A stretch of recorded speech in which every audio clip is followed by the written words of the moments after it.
নমস্কার, এই মুহূর্তের সবথেকে ব্রেকিং নিউজ তোমরা দেখতে পাচ্ছ 2011 থেকে 2024 সালের সমস্ত ওবিসি সার্টিফিকেট বাতিল করা হলো।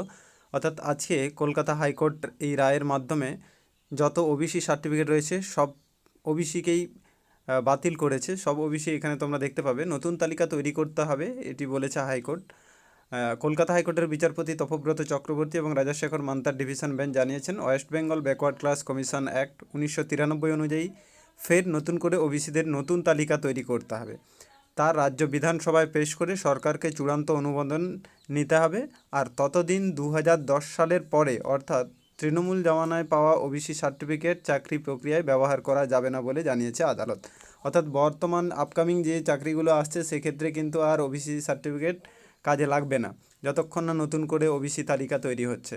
তো এখানে তোমরা দেখো যে ওবিসি সার্টিফিকেট বাতিল কেন এই সিদ্ধান্ত নিয়েছে। তো তোমরা এখানে দেখতে পাবে 2010 সালের পরে যে সমস্ত ওবিসি সার্টিফিকেট তৈরি করা হয়েছে তা যথাযথভাবে আইন মেনে বানানো হয়নি, তাই ওই শংসাপত্র বাতিল করতে হবে। তবে একই সঙ্গে হাইকোর্ট এটাও জানিয়েছে যে যারা এই সার্টিফিকেট ব্যবহার করে ইতিমধ্যেই চাকরি পেয়ে গিয়েছেন বা চাকরি পাওয়ার প্রক্রিয়ায় রয়েছেন তাদের ক্ষেত্রে এই নির্দেশ কোনো প্রভাব ফেলবে না। বাকিরা আর চাকরি প্রক্রিয়ায় ওই শংসাপত্র ব্যবহার করতে পারবেন না। অর্থাৎ এখন দেখার বিষয় হচ্ছে আপকামিং যে ভ্যাকেন্সিগুলো আসছে, যেগুলো জুন জুলাই বা অগাস্ট নাগাদ আসবে, সেক্ষেত্রে ওবিসির সংরক্ষণ থাকছে কি থাকছে না এটাই হচ্ছে মূল বিষয়।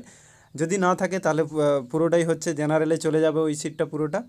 বাকি এসসি এসটি এই লিস্টের ক্ষেত্রেও সম্ভবত এই সমস্যা দেখা দিতে পারে, কেন কি ওবিসি সার্টিফিকেট যেমন ভুরি ভুরি জাল হয়েছে তেমনি এসসি এসটি এই সার্টিফিকেটগুলোও কিন্তু অনিয়ম প্রচুর রয়েছে। এই ক্ষেত্রে কি হচ্ছে কি না হচ্ছে সেগুলো দেখার জন্য অপেক্ষা করতে হবে কিছুদিন।